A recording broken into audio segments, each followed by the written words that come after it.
So this is Mobile Robotics 1, Fall Semester 2011. I'm Elisa Gilmore. I'm the developer of the course. This is our second year offering the course, and we have a collection of 16 students. Most of them are seniors. I believe I have a couple juniors. So we are demoing today all of the labs of the semester that included reactive control and behavior-based control methods, from dead reckoning to ultrasonic avoidance, IR avoidance, line following, wall following, and a maze, a grand maze challenge. So this is our final maze challenge of the semester. Can you talk a little bit about what's going on? So our robot implements a PD algorithm to determine whether it needs to turn to follow the line. And then once it gets to the wall, it uses the IR avoidance algorithm, which is ballistic. And then after that, it uses another PD algorithm to get to the light. Great, it made the maze. Very nice. I think, so second demo for end of semester maze grand challenge. Yes. So which behaviors did you choose? We chose to use the wall approach behavior, the IR avoid behavior, and the explore behavior, as well as the wall follow behavior. Okay. So we implemented all four of those. Okay, let's see.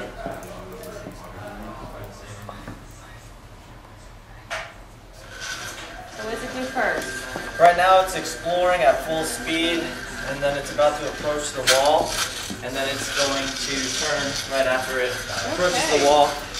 And it completed the maze. So the objective here was to go from the green starting point to the green finish line. As you can see, accentuated by a light. And this one happened to do it without light follow, right? Yes. Okay.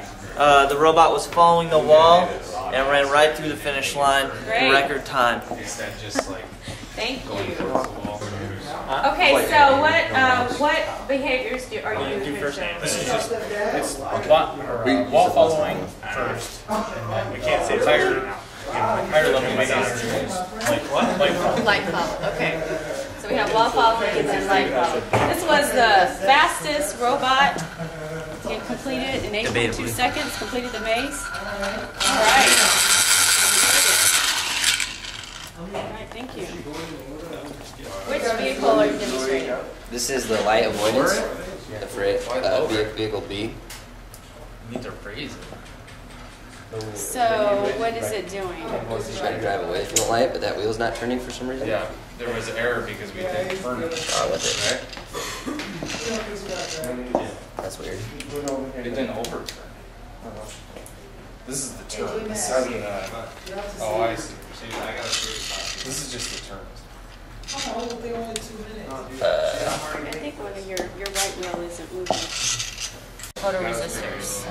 I mounted my photoresistors to some proto board to help aim them, and I also used Velcro so they'd be movable, so I could point them in outside or forward direction. And how did you think of that? What? I just thought of that because I had excess proto board, and I just thought it'd be a good mounting platform to use. Very neat. Okay, so let's see. This is vehicle. This thing is not being light avoid, light fear. So it's going to speed up the wheel that sees The light. Except for that's all it has. And so it has no IR avoidance, so we're going to move it away. So yeah, it is avoiding. Shine the light, it's going to Speed up the wheel where the light is, so avoid. Right. So in this way, I can make it follow this line by alternately controlling the sensors. The light seen by each sensor. So we can make that sharp curve. Yep. Okay.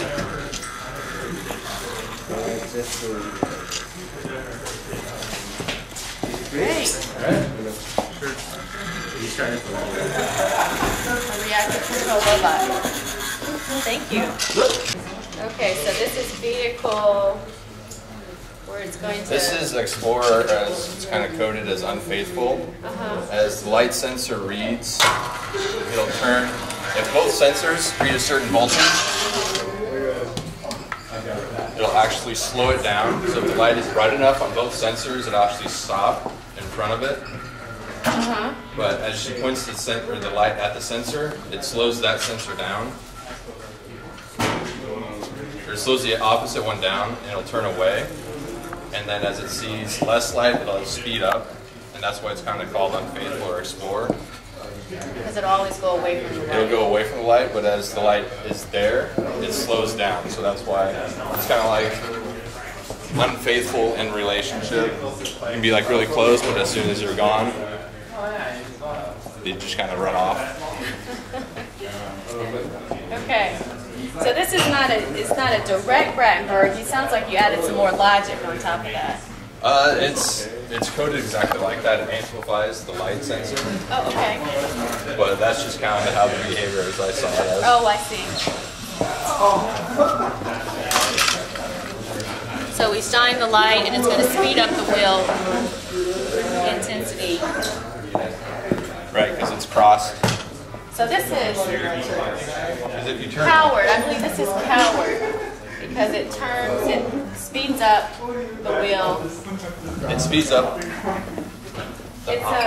So it's excitatory because it speeds up the same wheel that No, it because it's sees. slower now, because then that's inhibitory.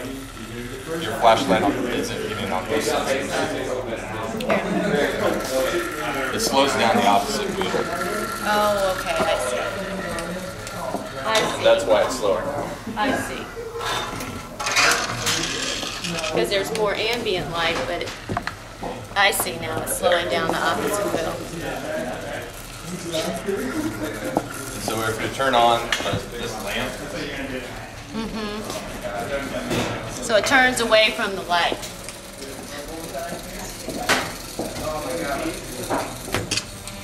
there is the IR void still active on it. Right. Okay. Good. So that's vehicle 3B. Dead reckoning. So Dead Reckoning, this is the first lab of the semester. What do you remember the most about this lab? Trying to calculate the angle, or how many steps to turn to get the 90-degree angle turn. What did you have to do to tweak that? You can Trial start at any and time. trial and error. Trial and error. Okay. So is it going to do the maze? Yeah. Okay. So the maze was presented ahead of time. And each time... The hardest thing is like getting it right, and then when the battery starts dying, it doesn't turn the same. So that's why. And the error accumulates a little bit. Yeah. Yeah, and if you're off on the first one, you're off on every other one after that. Odometry. So. Odometry We errors. don't have which any motor is- encoders, so. No. No shaft encoders? Oh, it's turning. It's weird. Yeah. Okay. It's close. All right. So that is Dead Reckoning. Where's our second Dead Reckoning? We. Okay. Okay, so Dead Reckoning, tell us a little bit about how you got it to work. That's a pretty good turn. That's good turns. It breaks at the end. So as long as they break in unison, it works pretty well. As you know, Dead Reckoning doesn't have feedback, so it's pretty much blind luck if it works well.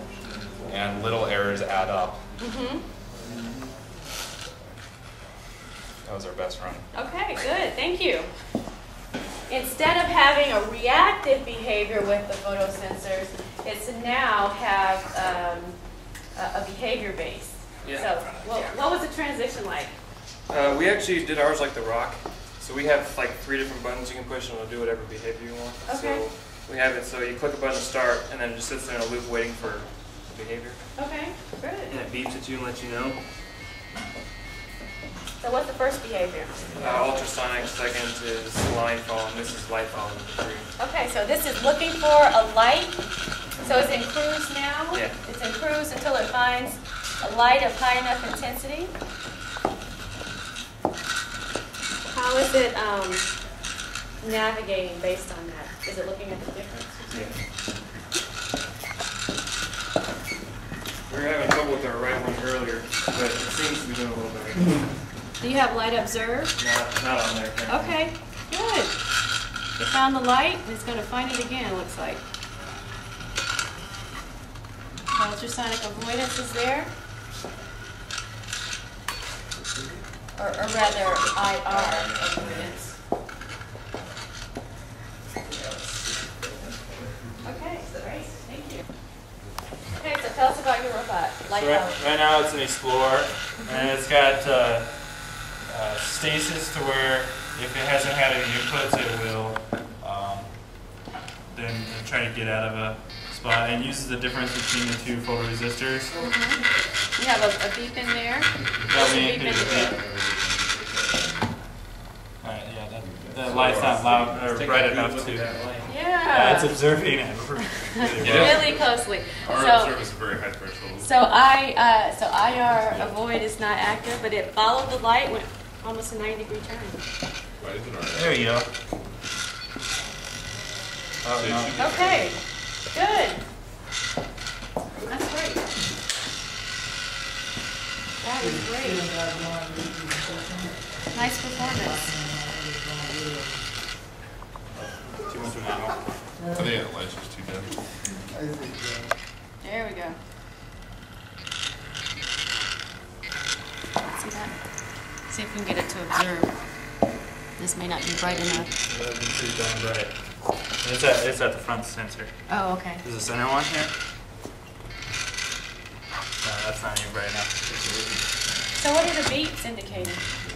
Differences in state that it's in. And it moves in and out of a state. Oh, It has a okay. different tone. Okay. It's not very distinguishable though. Some people would like it to have been. Due to limitations of the speaker.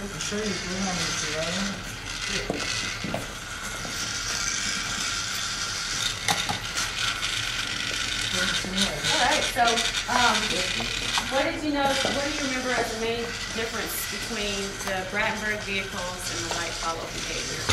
This actually was behavior based. And so rather than just a direct coupling between the sensors and the motors, it actually took the differences of the sensors and it did computations on that.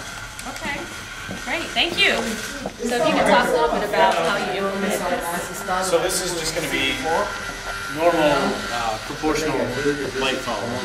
The turn rate is proportional to the stasis. The turn rate will be proportional to the difference in the light sensor. Okay. The only thing special about it is that the turn rate. Okay. The turn rate isn't proportional. It's not linearly proportional to the difference. It's proportional to the square of the difference. Why did you do that? It makes it really good. Okay. And that actually, that's where you get if you turn the lights on, you will actually avoid people that can be fast. Oh, right, let's turn that on and alert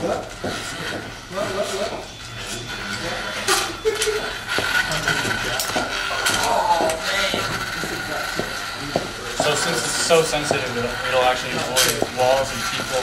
So an emergent behavior that came was avoidance based on light avoidance because of the sensitivity. That's pretty cool.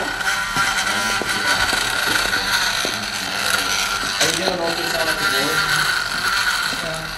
This is actually light follow, but the light sensitivity is so great that it sees my shadow and it will avoid me.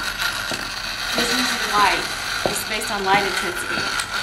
So it's not going to run into anyone. I think let's see if it works with the other robot. So it didn't come its way.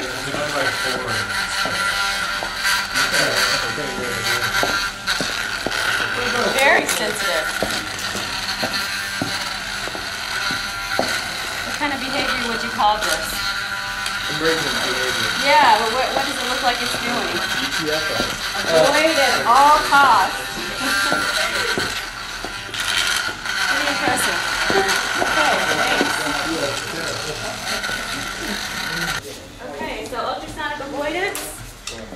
Let's get some obstacles around here. Try your best. These may be a little little low. Yeah, those are.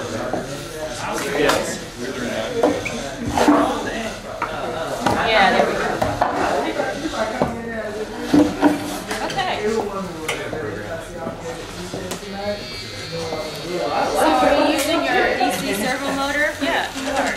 So how is it? So what is it doing? It turns the opposite direction of whichever way that's facing. So if it's on the right side and sees it, it should turn left. And if it's on the left rotation and sees it, it should turn right.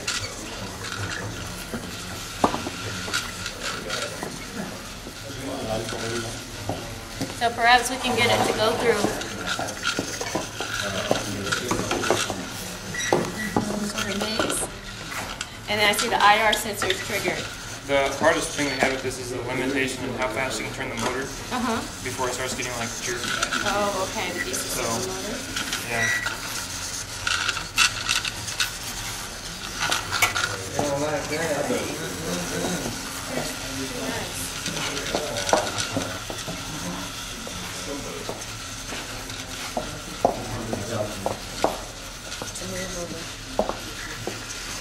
So we're actually reversing one of the wheels. Oh, I see. So it turns sharply. Okay. The reason doing that is allowed us to be able to get out more predicaments. Oh, okay. So it would run into anything. Right, and that way it's very reactive that way. You have pretty sensitive IR sensors. Yeah, they are. So, and the priority was the IR, ultrasonic avoid and IR. Yeah. Seize the lamp.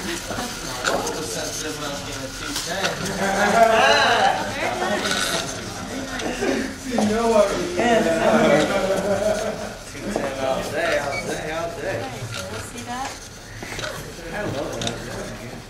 That's a good one. I like that term. Hey. Very nice, thank you. So this is ultrasonic avoidance? Yeah. Okay. What it does is, if it senses something within like 90 centimeters of it, it'll just gradually turn to the right to try and avoid it. So it's a long distance. And then if it can't avoid it, the IR avoid still kicks in. And, Okay. but the sonar avoid was kicking in at 15 centimeters too, so it will back up before it hits the wall. Okay. So what were you thinking? How did you decide on that? Just to get Just to turn to the right. before it. Yeah, that's why we started with 90 centimeters, so it would have enough time to turn out of the way. And then at 15. The ultrasonic, that was just because of the unreliability of the IR sensors, but they're still in there, so if something were to come underneath the sensor, it would still stop. Right. Good. So that was an ultrasonic install. Yeah, all of these are ultrasonic. This would be an IR avoid. Right.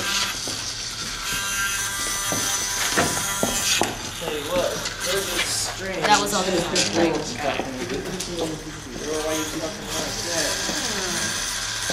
Very nice. Yeah, so it actually saw and anticipated that in turn before it reached it. But see, like that's, when you get the province yeah. too close, so this should avoid. Yeah, right. Careful. Yeah, so it actually can make it through a maze quite nicely, as long as it's not moving. Yeah. As long as it's not a people maze. But then even if it does, something jumps in front of it, it will take care of that. So you have a two-layer. It has two different behaviors in the ultrasonic. Oh, okay. So. Very nice, thank you. Yeah, thanks. It always avoids to the right, so once it starts seeing something in front, or avoids to the left. And then if it ends up getting something gets in its IR range, then it'll turn the opposite direction. That's how we make it going right and left. Oh, okay, got it. I was not going to see that, but I can help it out. There we go. There you go. Try to go that way, but There we go. IR sensors kicked in. Help it out a little bit.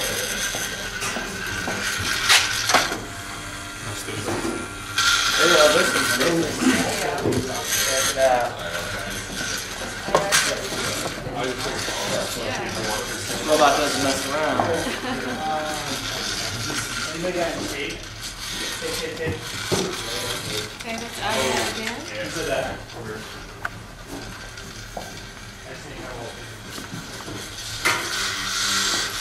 So we should see it. There we go. ESPN. Yeah, right. That's all that just was.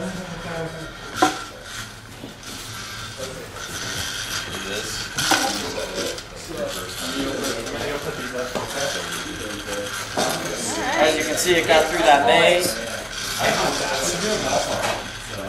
Oh yeah. Alright, very nice. Oh yeah. Thank you. Yeah.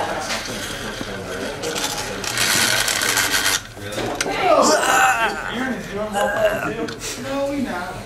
I will say this on wall follow. It's just that note right in there. Okay. It's sweet sugar. Sure. I'm not sure. So tell me about your wall follow. Our wall follow uses ED defect control. It adjusts itself so that it's always about 10 centimeters away from the wall. Okay. We also adjusted the code so that it kind of does a predictive behavior for the turns. It's the infrared sensor. Oh, I see. See, when it gets to the turn, because we have the sensor look ahead, it will know when it's approaching a wall. How did you accomplish that? What we did was we had two thresholds. One threshold was obviously the distance we want to be away from the wall. When it goes farther away from that threshold, it will turn out and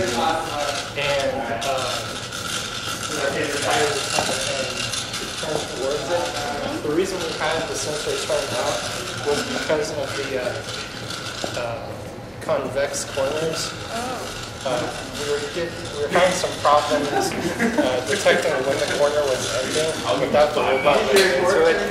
And The an IR emergent, sensors weren't responsive. an emergent behavior that we found was if we always had it looking forward, it could predict the concave corners as well.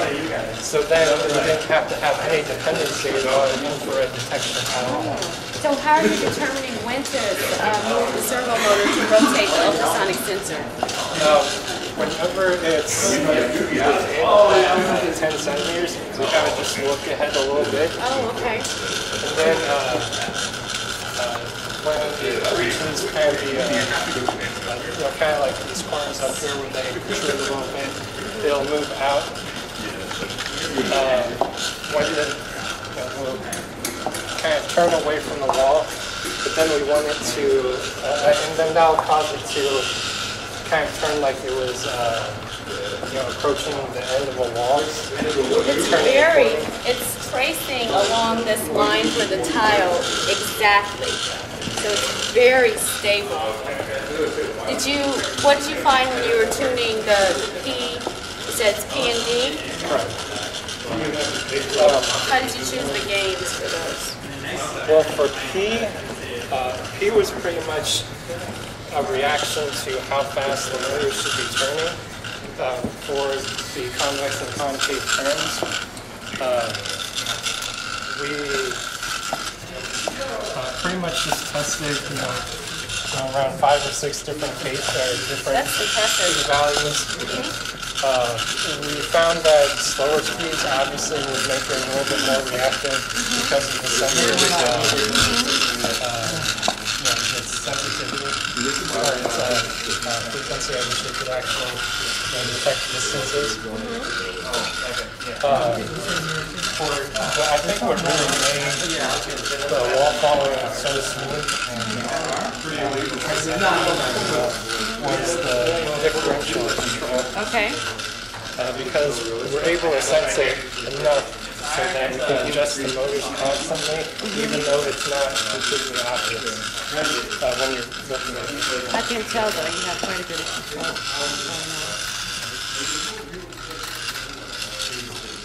You may lose it. Very nice. Thank you. Any other final comments about it? This room's terrible for testing a robot. Yes, there must be some sort of interference of some kind. But when we tested it out there, it was a lot more conditions. So whatever is interfering with the Thank you. Peace. So what's going to happen is it's going to approach the wall, it's going to start exploring, and then once it gets as close as we want, it'll oscillate around once, maybe twice at the most, and as you can see, it goes really straight after that. So does it start in explore, or does it start It starts in explore, and then once it sees the wall, it'll turn toward the wall, and it'll oscillate maybe once or twice. Yeah, turn the sonar sensor as well. And yeah, we implemented a PD controller. Tell me about it. As you can see, it will get out of everything. What we did was we compared the value to 10 inches from the middle of the robot. And so if it was not within 10 inches, then we subtracted the actual value from the real value from the actual value, and then added it. You'll see in class the formula for that there. It'll eventually get out of here. It's not a big deal. Is that IR or something? Yeah, it's got IR, but it's kind of just right where might need a little push, but so, yeah. So as you can see, it'll make the corner, no big deal, and then it'll even out pretty quick. As you can see, it's perfectly straight. Very nice. No big deal. Hey. Thank you very much. So what it's doing there is it's scanning for the closest object, and then it's going to turn and go toward it. So ideally that's a wall. Then now it's sensing the wall to be about 10 inches away, and it's trying to maintain that distance. Yeah, so we use proportional and derivative control to smooth out the flow, the distance away from the wall as it changes. What was the most challenging thing about putting P and D in? I guess learning about it and then implementing it into code. And right now it's trying to do it's trying to do the IR sensors. Right. And on the black surface sometimes It absorbs. what just happened? Okay, so whenever you can start it, and tell me your strategy. It stays in cruise mode, and it knows which sensor is which. So whichever sensor is triggered, it avoids dark. Okay. So it turns away from it. Okay. So you chose to position your sensors in a Y. Well, the closer we have it, the tighter it follows the line, which is really great for following the line. We could actually turn the speed up quite a bit more. But the reason we have them wide is because if it ever loses, like if we just moved it off the line, it needs to be wide to be able to find the difference. Okay, so it can find the line better. Yeah. Maybe we could demonstrate that after today as well.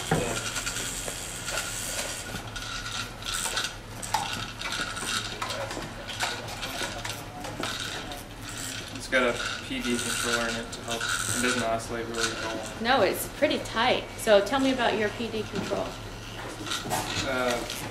What's your error? The error is we have a difference in our sensors, so it just finds the difference between which one's been detected and which one hasn't. Okay. Yeah, the sensors are always set to 0, the distance between them. And when it doesn't reflect, then it sees an error and it calculates it by that. Okay. Good. So now I want you to, if you pick it up and turn it around and see how it finds the wall, the line rather.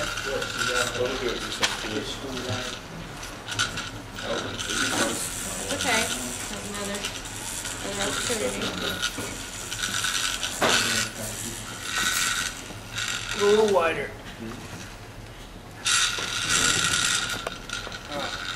Or you can. Should actually find a line and start following it. There we go. There we go. The hardest is going at like a orthogonal. Right, right. If it's at a right angle to it, it's hard for it to find it.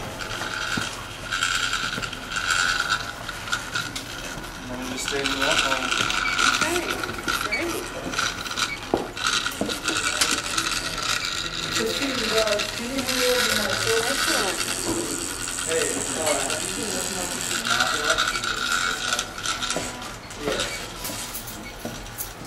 Oh, I didn't find that. See, I'm gonna come pick you up later. I'm not gonna call you, but I'll be there. I'm going to pick it up and see if it finds this line.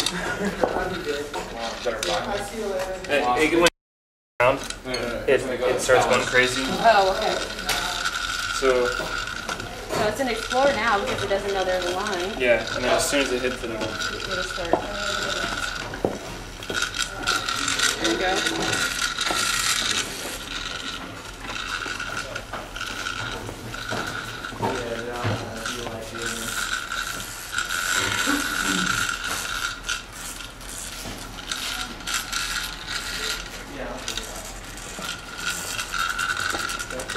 Okay, excellent. Thank you. Tell us what's going on with. Alright, so it's another PD detector that just tries to basically avoid the line.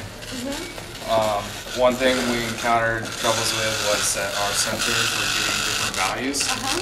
So we had to do some kind of software calibration to compensate for that. Okay. Good.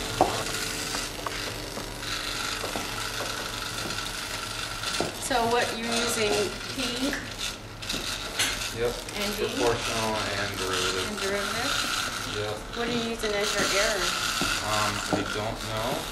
And you can see that it was, yep, it lost the line, but that's okay. Now it found it. Yep. There it goes. Okay. So, if we were to position our sensors to be on the line and detect when it gets off, we'd be able to use an integral as well, but it wouldn't be as fast. You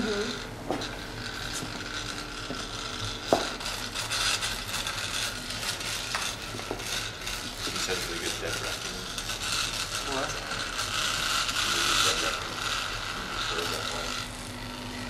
There we go. So it kept following the line that time.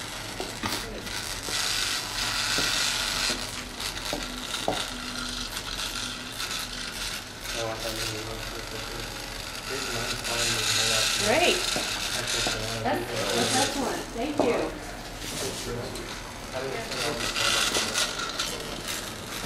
Okay, here's the next line follow. You want to get yours started here? Have them going in tandem. So as soon as you put it on there, tell me about the positioning of your sensors and how you, what your controller's like.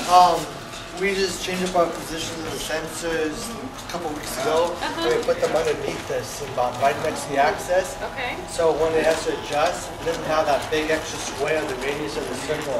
Okay. And before we had a problem that it would detect people's shadows. Oh. So if it's underneath the SIM-bot, the that's- shadow is constant, so Right. essentially. Right.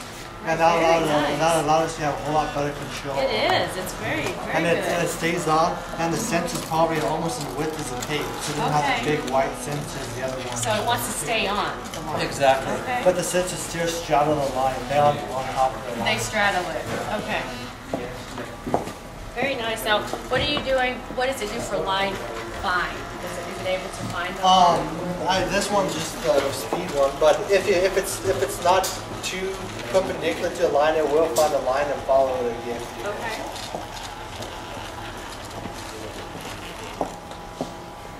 So if it loses a line, does it go back into Explorer or Cruise? Yeah, it will just go in the cruise, and this actually has bump box settings here too. Oh, okay. So. So let's start it, if you don't mind, down right here and see if it finds that line going this way, going that direction. Yes.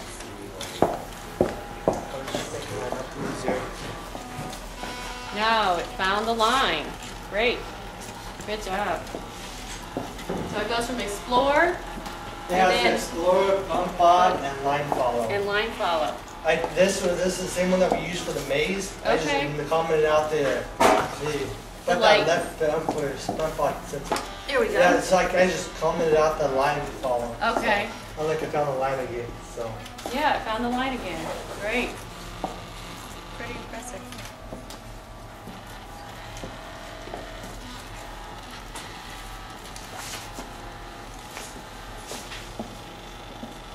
Now it's an Explorer. Maybe it'll find this line.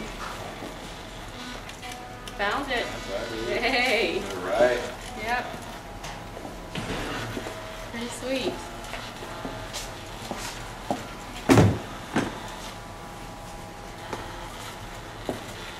Okay, great. Good job. So, if you don't mind, let's see where the sensors are positioned. Okay, I see, right under there, huh? Okay, without getting your face. So tell me about it. Flocking. With flocking, it's basically designed to approach the nearest object is how this one's going to be working. And so you have to be within a certain distance for it to be active. If you get too close, it'll start backing up. We actually are one of two groups that actually had the sensor move while doing the flocking, so it is able to turn. It's a PD control, and so it goes really straight, like fast, but when it turns, that's when it has the most trouble with finding. Okay. And then we still have, we were able to get the sensor to actually react better and start searching faster once it lost an object. Am I too far away? Yep. Okay, so you can demonstrate. And so here, you can see when it loses an object, it immediately starts searching. And it's found you. And so all that is really just, it's kind of a derivative. It checks the past distance with the previous distance, and if that's greater than 40 centimeters, then it starts searching. Okay. So that's when it knows that it loses the objects. There's no way with the current sensor to determine which way to turn to find the object, because but it always backs away. Doesn't get too close. Yep. And that is also a PD sensor with it. Oh, okay. Very nice. What we do have is it gets against the wall. If it finds the stationary object and it's not moving, it'll approach it. And then it just sits there, and then it has a stasis sensor monitoring the movement, and then it'll start searching again for a new object. Okay, so it wants to get near objects that are moving. Yep. So there's nothing right now in its range. Too close. It's slowly approaching me. It's turning to approach me.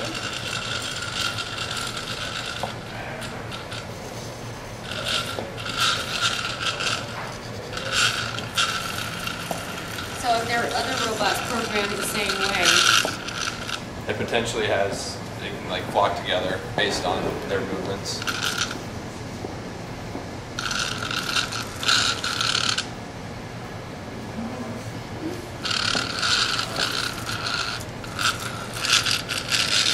so it's too close. Very nice, very nice. So now it's following you. It's going to turn and keep following you. I'd say the only major issue we have, besides not being able to tell which direction it's turning, is that it's not discriminatory of the object. Right. Because if you get too close to a wall and start searching again, it detects the wall over you, then it'll stay at that wall. But again, the stasis sensor is such that it will be able to detect that it is a stationary object. Very nice, very nice. This is my favorite part. Okay. Great. Thank you. Good.